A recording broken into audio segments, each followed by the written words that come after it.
Good morning, everyone. Good morning, Jeep lovers, especially of the Wrangler, the 2 and the 4-door, and the Gladiator.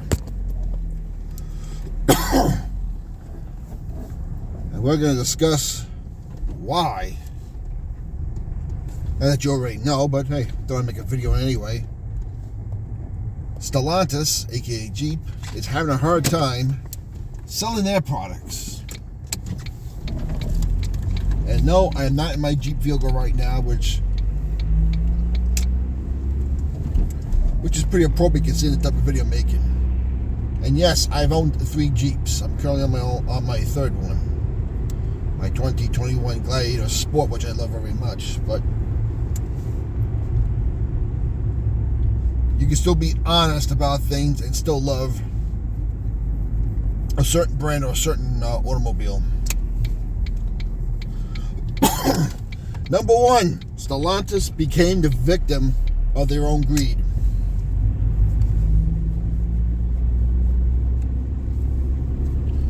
When these Gladiators first came out in 2019,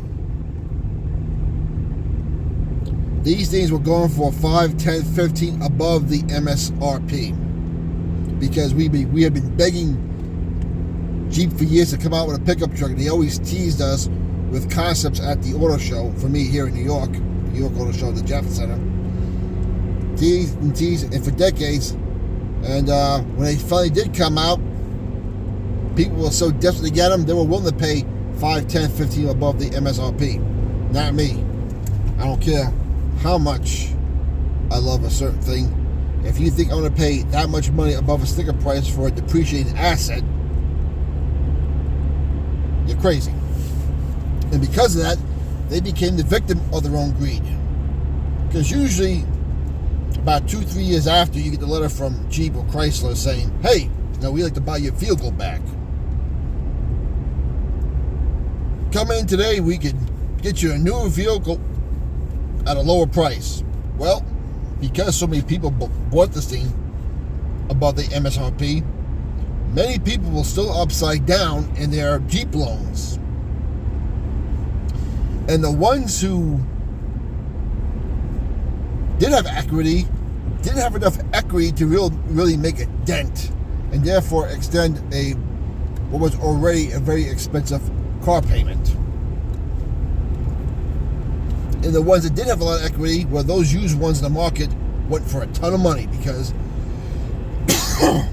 not that long after, we ran into the COVID problem of plants shutting down because we were all going to die from the world's most deadliest disease. So, for the first 2-3 years, 2019, 2021, these days were selling like hotcakes, above the sticker price, and people were willing to pay it. Well, again, most Jeep owners in the Gladiator Wrangler department are generally repeat buyers. So when you stick your repeat buyers with paying that much over the MSRP, don't expect to use market inventory, because they're upside down. In fact, when I went to go refinance my Jeep last month, the guy talked to me. I was the first person he had talked to in almost a month that wasn't upside down his loan. I'm like, good Lord, what is this country coming down to? So, there you go. So they became the victim of their own greed.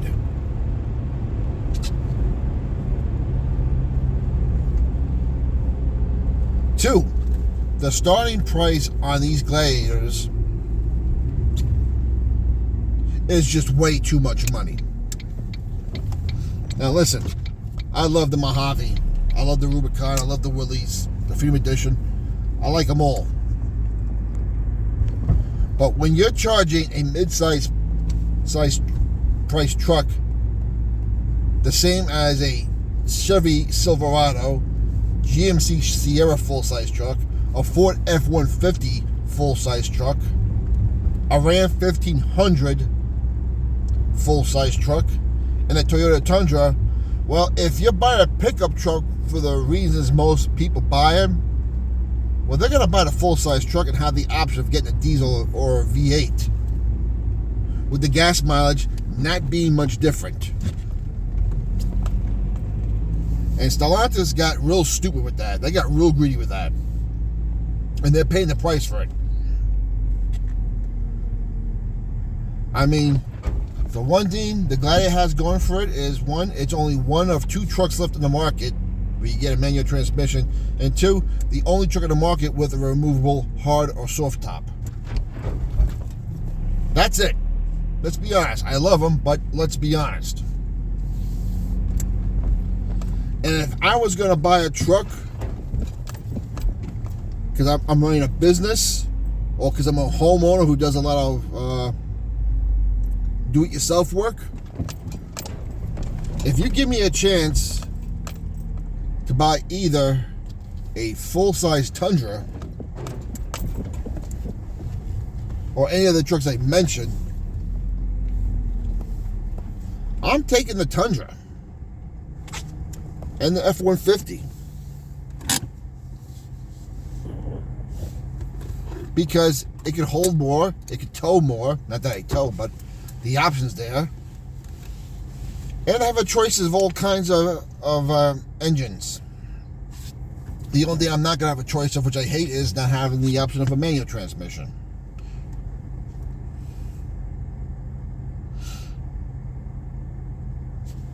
So Stellantis has to bring these prices down. And I know the 392, I'm sorry, that's the Wrangler, but they got to bring the prices down. 3, number one reason why they're having trouble is, let's face it, the word is out. Chrysler quality control is god-awful. Let's be honest, it's god-awful. And Chrysler's had the same consistent problems since the 1970s. And the Gladiator is no exception. They cannot make an automatic transmission to save their life.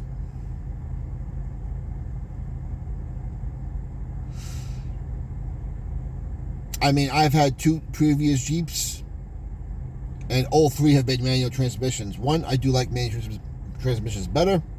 It's more fun. And 2, the automatic transmissions are just crap. Even the ones on the TJ and the YJ model, the old 4-speed automatics, they were good. They were pretty reliable. If you took care of them, they were reliable. But let's face it, that was an old handover from the AMC. It wasn't even a Chrysler product. The only other Chrysler product my family owned was a 2001 Dodge Dakota, and that had an Allison transmission with the V8, which was pretty good if he took care of everything. That thing lasted over a couple 100,000 miles. My dad gave it to my brother-in-law. He used it for years and years, and eventually corrosion is the reason why he got rid of it. Same reason why I got rid of my TJ Jeep. Otherwise, the powertrain was just fine. And the other problem is the electronics. If you want to buy a Gladiator with all the bells and whistles and all the electronics, expect a lot of headaches. It's the same problem Chrysler's had forever. I can tell you, on all 3 of my Jeeps, I minimized electronics. My current Gladiator doesn't even have power windows, locks, or mirrors. And it's like my previous 2 Jeeps that didn't have that electronic stuff either. They lasted a very long time with no problems. So stay away from the electronics and stay away from the automatic transmission. In fact, the automatic transmission became so bad in the Wrangler Gladiators that Chrysler pretty much threw in the towel. I think for the year 2023, 2024, they're actually importing transmissions from Germany to put in their Wranglers and Gladiators. Now, how reliable and durable are they? I don't know. I don't think there's enough data on it yet, because they've only been out in them for a year, or maybe a little bit more. But I can tell you, just from test driving a whole bunch of them, they perform way better than the Chrysler transmission. The way those things shift smoothly and downshift smoothly, it is unbelievable. Now, I'm hoping the performance also translates into reliability, durability for it also. And this automatic transmission right now, the ones from Germany, are so good, you can tow an additional 3,000 pounds more with it over the manual transmission. So, performance-wise, shifting smoothly-wise, those things are great. And I know people with a lot of crises that have nut but headaches with transmissions. Even if they still perform, they're very erratic, and they're upshifting and downshifting. And I know many people have had many so-called software updates to the automatic transmissions and continue to still have the same problem. In fact, a good friend of mine and his family, the problem was so bad in their Chrysler Pacifica, they got rid of it for a Kia Carnival. And I can't blame them. So, that's the problem. One was greed, the overpricing which they're paying for. Two was the starting price is absolutely ridiculous. Three, the quality control is bad. And four, we're in 2024 now, and the truck has virtually remained unchanged from when it first came out. Now, they did do a mild refresh for 2024. There is a different 7-slot grill, which is really not a big deal if you ask me. I don't think it's a big deal. The two things they did put on was, one, they actually did put side curtain airbags, only because, let's face it, the Ford Bronco did it. So because of competition, and now the Bronco's in competition with the Wrangler and Gladiator, they had to do it. And it was a smart move. It's a good move. But why did you have to wait for them to do it to put it in the Gladiator? Why? Because you got greedy. Which is part of problem number one I just mentioned.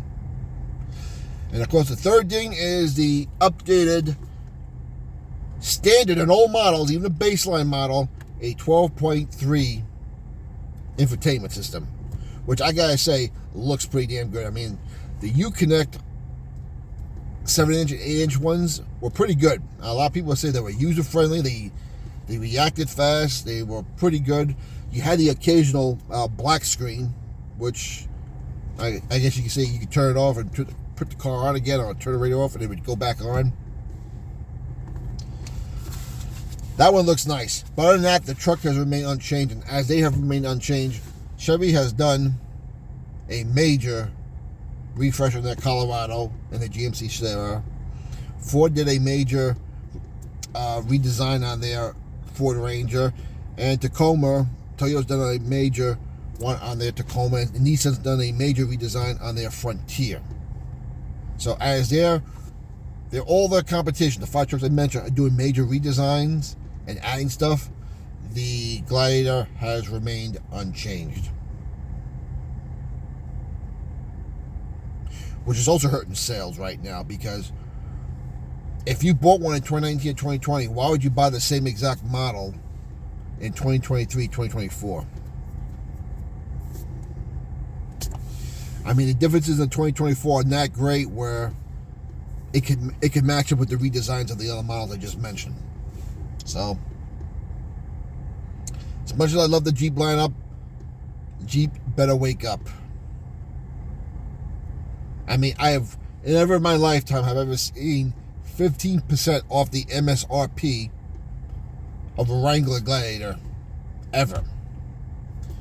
Well, really just the Gladiator, because the Wranglers are still holding strong, the 2 and 4 doors, but the Gladiators are still dragging their feet. And that's Stellantis' fault. And listen, if you're in a market for a long time for a Gladiator, well, if you can find one with a 2023 model with that 50%, now's the time to buy. Now, if you're worried about depreciation, well, who cares? Your truck is a depreciating asset anyway.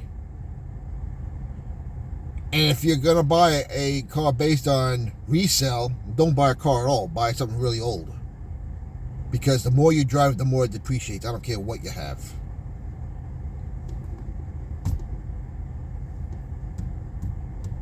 So there you go. Let me know what you think. Comments down below. What's your opinion? I'd like to know. Like or subscribe to the channel. To my fellow Jeepers, keep Jeeping. We're in February now. It's snow season. I cannot wait for topless season in May. We'll talk to you later. God bless you all.